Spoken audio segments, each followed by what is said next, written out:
Thank you for joining CivilNet today. My guest is Peter Ubertaccio. He's the member of the Department of Political Science and the director of the Josef Martin Institute for Law and Society at the Stonehill College.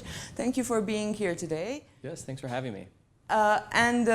Two questions in one. What brings you to Armenia, even though I know the answer to? And then I was going to ask you to tell us more about travel learning courses that you've developed. Well, Stonehill College has developed an innovative travel learning course where we have students who are in Yerevan for a semester interning at places like CivilNet, and also they're in Serbia for a semester, and then they convene here in Yerevan for 2 weeks in June to take a course with my colleague, Professor Armenian, on peace and conflict studies. And they're also part of an international conference here on that subject.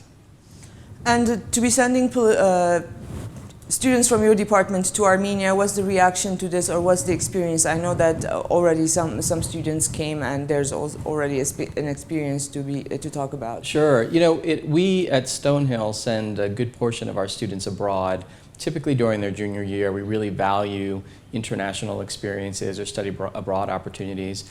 Armenia is a new place for us, and Serbia is new for us. So that takes a little convincing for students if you're suggesting that they might want to study in a place that they're not too familiar with. So we have to do a little more prep work to have them understand the contours of the country and what they might be doing there. But we got a core group of students, 4 students taking part in this program this semester, and they've all had wonderful experiences. So they're mainly political science or international relations students who come, or? Well, they don't need to be. But typically, students in political science and international studies will study abroad. In fact, if you're an international studies student, you have to study abroad during some part of your 4 years at Stonehill.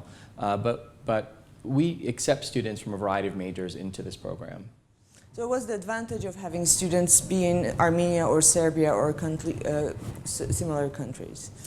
Well, the advantage for this program, particularly for students who are interested in the field of conflict studies, peace and conflict studies, is that they're doing hands-on work during this semester. They're doing field work for a faculty member at Stonehill, and then they're engaging with colleagues and faculty from around the world at this conference. So a student who wants to go into the field of, say, international development, they really benefit from a program like this that brings them to a place like Yerevan, where they can do the kind of work that they're doing here, study, learn from folks here. If they're interested in doing that as a career, then this is probably a really good place for them to get started. Okay.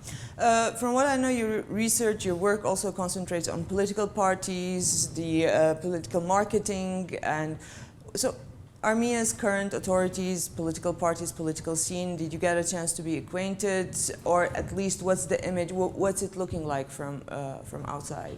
Well, not as much as I'd like. I learn a lot from my colleague who is Armenian and studies international politics, and we have a lot of conversations, mostly about this program and then about the political climate in Armenia. But I think in the United States, perceptions of the international system are not very high to begin with. So Americans are not very well informed about international politics or the politics of other countries. Armenia, as a smaller country that is further away, right? It's not part of Europe, so there's even less is well known in the States about Armenian politics and society. However, we are near Boston, and Boston has a very sizable community of Armenians, so I think there's a better sense of Armenian culture, if not its politics, in the greater Boston area than there might be in other places in the United States. And from a scientific point of view, the current system at work in Armenia and within the region, its effectiveness or legitimacy, do you have any views on that? Well, no, I mean, it's my background really is the study of American political institutions, so I wouldn't want to hazard too much of a guess, but I think the perception in the States is that it is probably still a little unsteady and not clear that the political institutions or commitments to democracy have really firmly taken root. And speaking of the Armenian community in America and the upcoming elections, do you think which candidate do you suspect Armenian society would gravitate towards this time? That's a very good question. It is my sense that it's likely they will gravitate to the Democratic Party. I think the Republican Party in the United States is going through a significant period of turmoil. They've nominated a person who's not even really a Republican. I suspect that it is my expectation that the party will not do well in the presidential election. It may do well in the congressional elections, which happen at the same time. But I would expect, particularly in Massachusetts, where there's that sizable Armenian population, that they'll gravitate toward Hillary Clinton. And this is my impression that previously in elections in America, they would be a little bit more focused on the Armenian community or engaging the Armenian vote. But however, from what I follow this time around, there's no efforts to engage the Armenian community as such.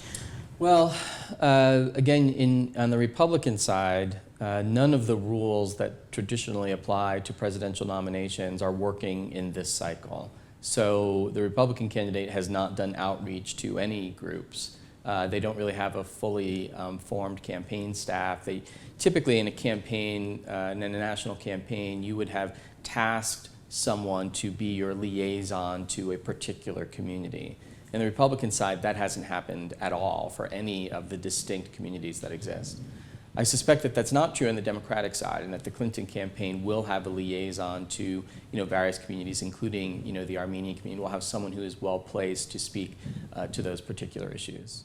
It's my impression also that usually it's the American tradition of voting against the candidate you don't like, not necessarily getting to vote for the candidate you want. So in this current situation, what will be the solution? You have the most odd situation that we've confronted. The two nominees are the two most unpopular nominees that we've ever seen at this point in a campaign cycle. Donald Trump is the most unpopular person ever nominated by a major political party. Hillary Clinton is the second most unpopular person. So it's a very negative environment. Now we've been trending in that direction for a while. We have a system of, in a country the size of a continent of over 300 million people, we end up with two choices. And for many people, that's very frustrating because it's a country with many different interests, many different regions, many different cultures, and yet we whittle it down to two major party nominees.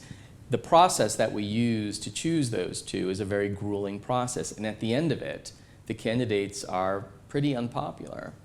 Now, they've never been this unpopular, so there's something new and unusual about this, but I suspect that the way you phrase your question is quite right, that people are going to view this as voting for the lesser of two evils. And that's unfortunate, but I think that's probably what's going to happen. Is this unpopularity popping up especially because it's a follow-up to electing Obama as president, or generally, if you compare it to other elections, yes, they would be especially unpopular? Again, as I say, it's been a long-term trend.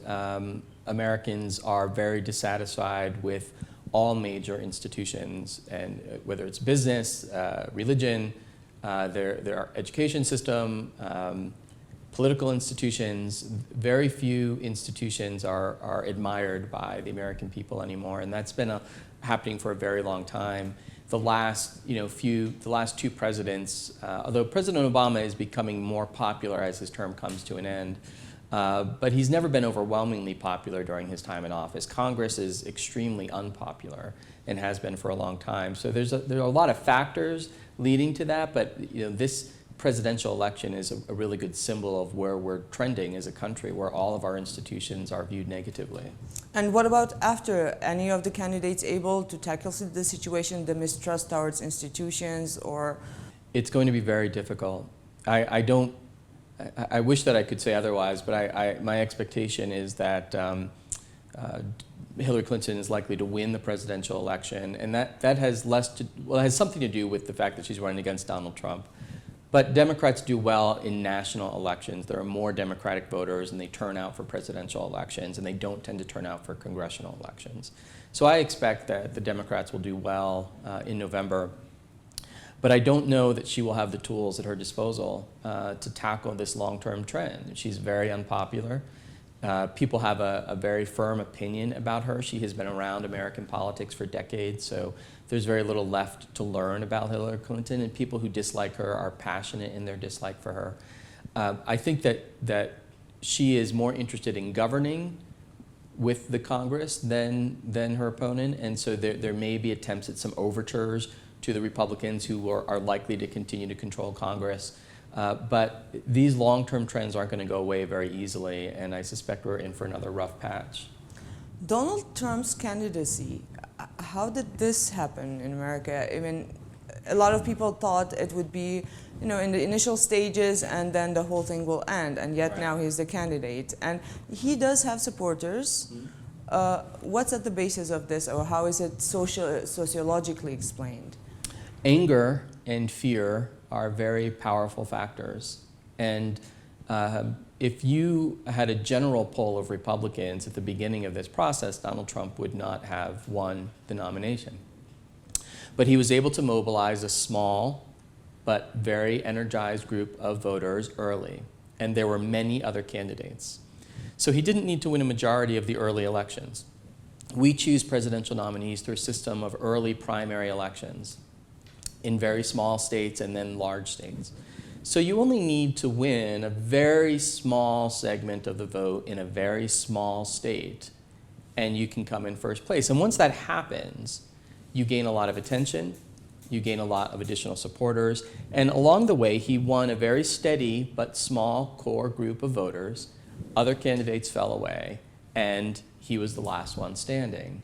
Now, that's not unusual. That is how it works. But in this case, you end up with a man who is widely reviled outside of this small core group of support, doesn't have the support of many Republicans, if you poll them, is viewed very negatively, and has run a very ugly campaign, the kind of campaign that we're really not used to seeing a presidential nominee, a presidential candidate run. And I think that he did it because people are angry. The economy has done well under President Obama, but not extraordinarily well. Fear. Donald Trump has been very good at stoking fears, real and imagined, mostly imagined, but people respond to that, and they respond to what they see on television. They respond to the things that they think are true that may not be true, and he has been very good at embellishing those kinds of issues. And so that has kind of thrust him forward in a way that is astonishing to most of us who've studied American politics. So is the fact that he comes from a business background kind of helping him in a way that people trust that he'll approach politics differently and concentrate on the economy? Right. Is this something that works in his favor? It does. This notion that he is a successful businessman, which is, if that's right, widely debated about how successful he is. I also think that he comes from outside the political system, which is, again, not technically true. He's used the political system his entire life for his own benefit. But he's not a member of the Washington political scene. Americans don't like Washington. They have never liked Washington. They're not in favor of centralized power by and large. And he's been able to use that to great effect. And people believe that Washington is bringing the country in the wrong direction, and so he represents this kind of outside, out of the blue way of thinking. It's also very ugly, and so he's been able to fuse those two things. There's a nationalism in his campaign. There's overt racism and misogyny. There is a market for that. There's another market for a business person, someone who is not beholden to Washington. He is independently wealthy. He is not part of the political system, and there are other markets of voters who find that to be really appealing and believe that he can add something different that we haven't seen. Okay, one last question. And what are your worst fears for America following the presidential elections? Well, my biggest fear is that whoever wins, and again, I believe it will be Hillary Clinton, will not be able to bring the country together around important issues. We had a mass shooting in the United States recently. That's not an uncommon incident in our country. Typically, during moments of great crisis or tragedy, Americans have attempted to unify and rally and support the president or support some national initiatives. What we saw really for the first time after the shooting in Orlando, Florida, where 49 people were killed and many others injured, is the divisions that exist in the presidential campaign were readily apparent, and lots of nasty accusations were flown about and people were not willing to unify. And that is unsettling, because those crises are going to continue to happen domestically and internationally. And whoever the president is really needs to be able to rely on moments of national unity to pursue a policy agenda. And my fear is, given the way that this campaign is unfolded and the long-term divisions that exist in the country, that that unity will not happen. Right. Thank you very much. Thank you for having me. Thanks to the viewers for joining us as well.